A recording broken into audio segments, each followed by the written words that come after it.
spotlight on the women creating an impact, leading organizations, and mission-focused strategic programs across the federal technology and consulting community. This is Impact.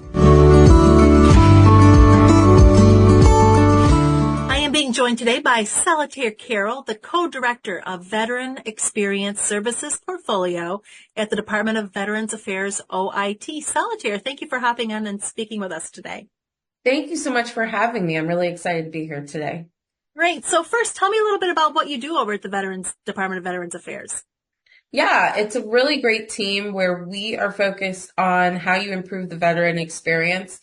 So thinking about some of the products that our veterans engage in. So that could be call centers when you're calling in to get information, veteran identity, veteran enrollment. That's a really big thing here at the VA is how you get connected to your benefits. And then also partnering a lot with a lot of the back end systems that people think about. So how veteran gets information to get beneficiary benefits or get connected to their disability benefits. So that's sort of what our team focuses on. We are a product team, and we work a lot thinking through customer experience and how to make that experience better for the veteran. Not just thinking about it from like one-off experience, but looking at it end to end. So it's a really exciting space, I think, at the VA.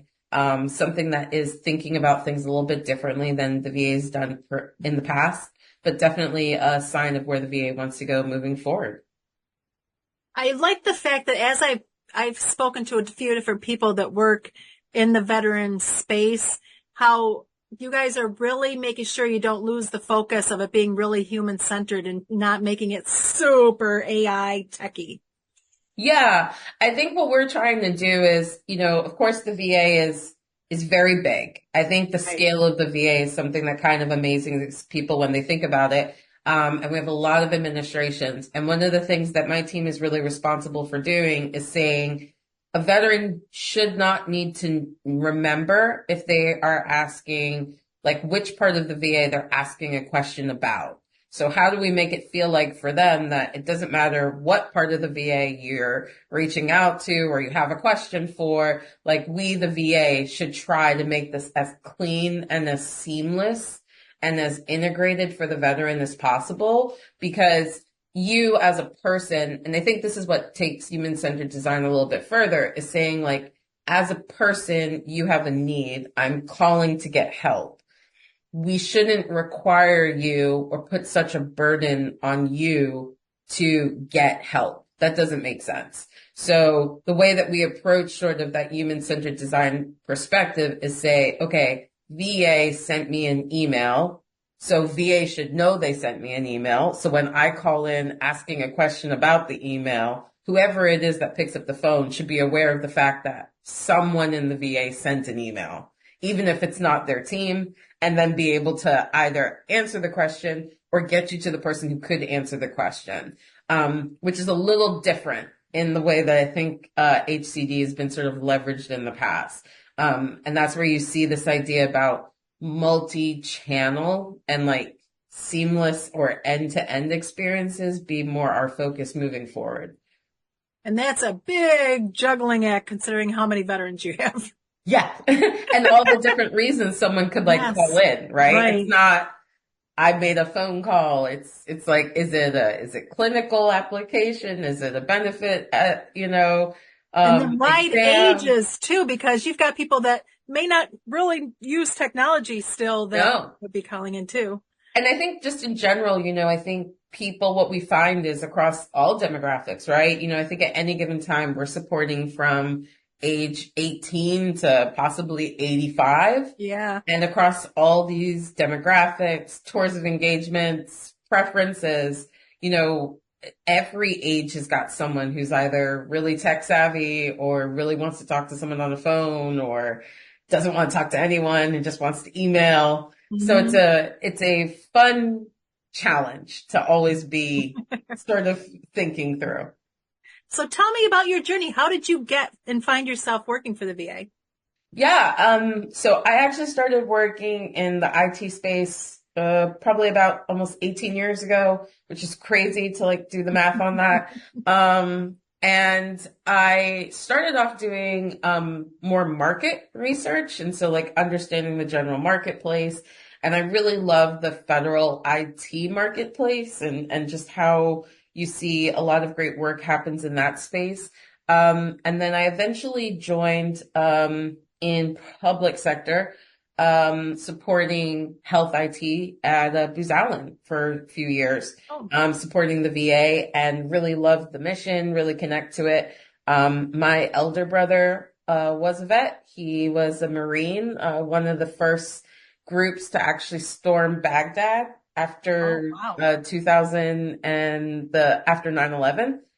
His was actually like the first group that went in like 2003, which is again crazy to think about at this Wow. point. Yeah. So supporting the VA, I think, is like this great place where you're able to give back to your country, support government contracting, but feel really good about it because everyone is so connected to the mission. So I've been in the space for quite some time. And then in the veteran experience space, that kind of was just like a natural progression for me. I worked in IT in the strategy department for quite some time, looking at portfolio investment management. And the benefit space was a great space. I loved working on it. VBA is such a great mission. And then I got an opportunity to work on veteran experience, which I loved because it was sort of the next iteration. Like we've done tons of work to make the benefits experience better, like getting access to your benefits. And then we've done a ton of work on our healthcare side. But the one place where we still really have a lot of work to go was um, sort of that first touch for the veterans. So when a veteran is getting connected to the VA, when a veteran is trying to understand what they could do at the VA. And that was something I saw with my own brother, my own family. It's still really hard. Even when you're young, it's still really hard to try and understand it. So that was sort of my why for joining VES. Great. So now, how do you stay inspired and continue your growth as a leader throughout this whole process? Yeah, I think it really is connection to the why, from multiple perspectives. I find our team is a unique team because our portfolio is quite young, in comparison to other portfolios in IT. We're only a couple of years old. And so what that means is a lot of new energy, a lot of new perspective, a lot of learning, which is great.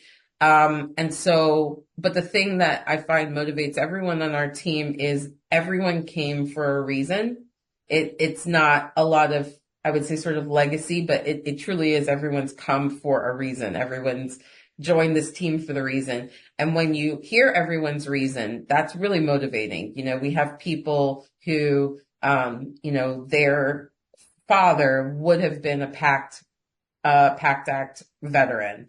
And so for them now working on PACT legislation is really cool because it has a very direct tie to their family. Or we have people who have gone through that transition of a parent passing and having to actually do an NCA burial request. Or we have, I have someone on my staff right now whose husband is applying for his benefits for the first time. And so she's literally walking through it with him. So we have a lot of great examples within our team of like, they have come because they want to be able to do this, because there are people in their life where we really need to get this right. And so for me as a leader, being able to sort of bring that back to our team constantly and say, hey, we're here to get this right. So if that means we need to stop doing something or do something better, we're going to do it because the point is we've really got to get this right. And that's really encouraging. So now, as we start to see more and more women coming into these roles as leaders, how can organizations create more supportive environments to nurture and mentor women to become emerging leaders? Yeah, I actually feel really deeply on this one. One of the things I would share is that I had an incredible, um, I would first say partner. Wouldn't consider it mentor or a sponsor. I would say partner. But I had an incredible partner in one of my last roles, which was an older gentleman who really just had my back, like in meetings, in ideas. He invested a lot of time in just partnering with me on things. We were co-equals in terms of the our roles. And, my success was his and vice versa. And I think that that helped a lot because in some rooms, just being frank, I am younger than a lot of Right. most leaders at the VA. Um, it was great to have someone supporting me in all of those rooms when I was offering new ideas, offering new suggestions. So I think partnership is sort of like one of the things I would really recommend. The second thing I think is sponsorship. And I know that's a term that people are starting to use more now than they were before. I think before everyone felt mentorship was the word, but I really think sponsorship is key because there are rooms, there are opportunities that I am aware I've been given because my sponsor was in a room that I was not in and spoke up on my behalf or made the suggestion that I would be a great fit and recognized my ability to lead that stretch opportunity. And that was incredibly helpful and incredibly beneficial. And, that sponsor also was a male. And so I share that because I think a lot of times we think about how females can create space for other females, which I'll talk about that next and is incredible. But I also think that if we can help other men understand that their role as allies in Mhm. both partners and sponsors is absolutely invaluable, and is so recognized and so appreciated. I think that that's really key to making space for those emerging leaders as well. And I think the last thing that I've seen in my career, and then I've also done with my team and other people I'm sort of on this leadership journey with, is sharing and supporting being a female leader, regardless of age, regardless of life journey in the space, and just kind of being able to support and say, yes, you can still do this, and want to get pregnant.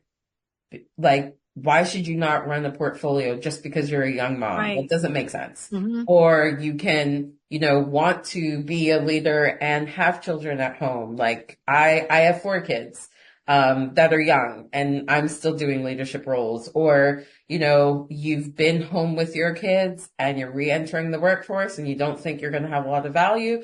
No, you have incredible value. So, how do we support other moms re-entering the field? How do we support women that are not moms and being able to show like there's absolutely nothing wrong with that decision or that Right. decision in your life.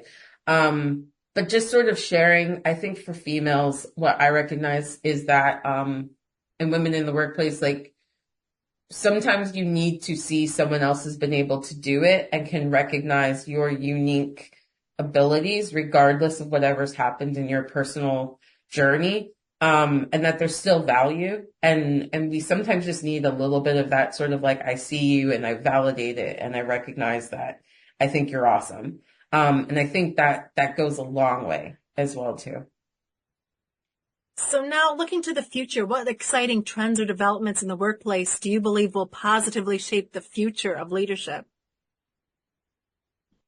Yeah, I think one of the great things is, and I know it's like up for discussion in a lot of spaces, but I will definitely still support it, is return to work and hybrid work environments. There are so many people that I think could not do leadership environments if they were in the traditional, 40 hours a week at the office. Not because they couldn't make the sacrifice, but it's not worth it. And I think that's what people are starting to recognize is that success at the expense of yourself, your mental health, your family, your dreams, your priorities is not worth it. And so I think that the more we can allow space for people to have some balance, right? Being able to be successful at work, being able to look for stretch opportunities, but with hybrid work schedule, in the VES portfolio, we support people having consolidated work schedules where, we work 9 hours most days and 8 hours one. So it gives you every other Friday off. It's a little different, but it does such a great thing in terms of helping you de-stress, kind of reset after stressful time periods, gives you a little bit more space for you and your family or whatever you need. I think those types of trends are really helpful because it just gives people the ability to not have to sacrifice everything for pushing themselves. Because what I recognize in my team is that working remote is not reducing productivity. No. We have incredibly talented people. We have an incredibly diverse workforce also because of it. We have people across, 3 different time zones who are all Yeah. still able to have meetings every day. We take core work hours into consideration across time zones. And I don't find that we've ever been in a situation where we can't get someone at a certain time or we can't meet with someone. It takes, as a manager and a leader, it does take an extra step of intentionality. I will say that. However, the benefits that are gained from allowing people that time period, even in terms of their work hours with taking their time zone into consideration, is immeasurable. So do But it you does have take thinking it. people that are working remote and you say, okay, you're working remote, but you still have to be in the office, quote unquote, 9 to 5? No. So people can, because that's one of the things that's helpful for me is Hmm. I am a wake up at 3 or 4 in the morning person. And a lot of my job involves like maybe editing the podcast, writing stuff like that. And that's when I am the most creative. When I would work in an office and by the time I would get there at like 9, by like noon, my brain is checked out. So I'm spending the last 5 hours mentally not even there. Yeah. Whereas We've I had feel much more productive this way. I personally am a person like that. Obviously, I work pretty core hours, but like we've been able to do different hours for different people. Like for example, we had one individual who um has works West Coast hours, but a lot of the stuff that they need to be on are actually East Coast hours, which makes Right. it a really early day for them. However, they also wanted the opportunity to be available midday for things for their kids' school. So we Right. actually built that into their schedule where you're doing really, really early. Then you have like a midday break that's a little bit longer, but then you're also finishing up. And you're still getting your 9 hours a day, your eight Yeah. hours or 9 hours, whatever was required. But it was just a slightly different way of like thinking about, your duty time. Yeah. Or and obviously for the federal government, we have to be really strict about like duty and schedule and Oh stuff. yeah. However, it does make a difference. Or for example, we had one person who was like, it's really important for them to go to drop off for their kids' Hmm. school. So they block their time, they start their tour later, but then they work a little bit later. But then because we also, like I said, have people across multiple work zones, they're still available, 75% of the time everyone else is available, they're still there. Um, and so I think that just changing that mindset just a little bit, I Hmm. think is really necessary because I've seen the reverse where, the expectation is 8 to 5 or 9 to 5 Yeah. and that messed up with school pickups or whatever and it actually really tarnished a great work engagement because of that and I even had to counsel that leader to just say like realistically what are you missing from allowing Yeah. that 30 minutes of flexibility like I understand that in your mind you think it has to be that way but I guarantee you that person will work better. That person will feel Mhm. more relaxed because they're not stressing about this time. You'll get better work from them and they'll still work the hours. So it's like, it's a different mindset. I understand, but I think it's one of the trends that I'm really hoping we're going to be able to continue to push the envelope on. Um, and my team loves coming into the office for purpose. And I think Right. that part Right. is really key. We're on phones all day. We're on Teams all day. So going into the office just for that is not enough. However, going into the office for collaborative work sessions, for getting together, for meeting with other parts of the organization, we love doing that. We've also talked about, how do we use that time to get more hands-on experience with end users who use our products. So thinking about, if you're going into the office, be very intentional about what that is that you're going into the office for. I'm not going in to be on meetings all day. I'm Yeah. going in to do a usability study and sit next to someone all day. I'm going in to volunteer at a VA facility and actually engage with veterans, just get a bit more understanding of some of their pain points. I'm going in to have a collaborative whiteboarding session. And I feel like the more we can sort of prioritize those types of engagements, you can support hybrid work long term. Plus, when you work remotely long enough, you sort of want to get into the office to be around some people for a few minutes and not have just dogs to talk to, or to also have a reason to wear your business suit because you have sweatpants all the time. Oh, completely. Everyone always says that. They love we usually get together as like a bigger leadership team at least once a quarter, and everyone loves like getting all dressed up for that, week, and just getting out of the house, getting different energy. I think it's the difference between like feeling like it was a great time and there was the feeling of a choice rather than the mandating of every day going in. Cause I live in the DC area and it's a 2.5 hour commute. Yeah, it's a commute time. Just cutting that out gets you a lot more productive too. Cause I would drive an hour each way to work, and I live way in the country in upstate New York. Yeah. And cutting out that commute time, I'm like, I can be productive and not be driving in a car. Completely. So, yeah. Completely. And I also think it helps, again, back with what I was saying about getting more diversity into leadership is that flexibility allows people who previously couldn't work in that position or work in that job be able to, because it's hybrid now versus it has a mandated office with a mandated location. So all of those little things I think are so vital to us further diversifying the workforce. I agree. So Solitaire, is there anything else you would like to add? I really love this environment of being able to share our examples and share some of the things that we've learned, together, because what I've seen, at least in my own space, is I needed this to understand what I could do. And without it, I didn't understand what I couldn't do. So I really appreciate every time we got this opportunity to do exactly that. Excellent. Well, Solitaire, thank you for taking the time to speak with us today. Thank you so much.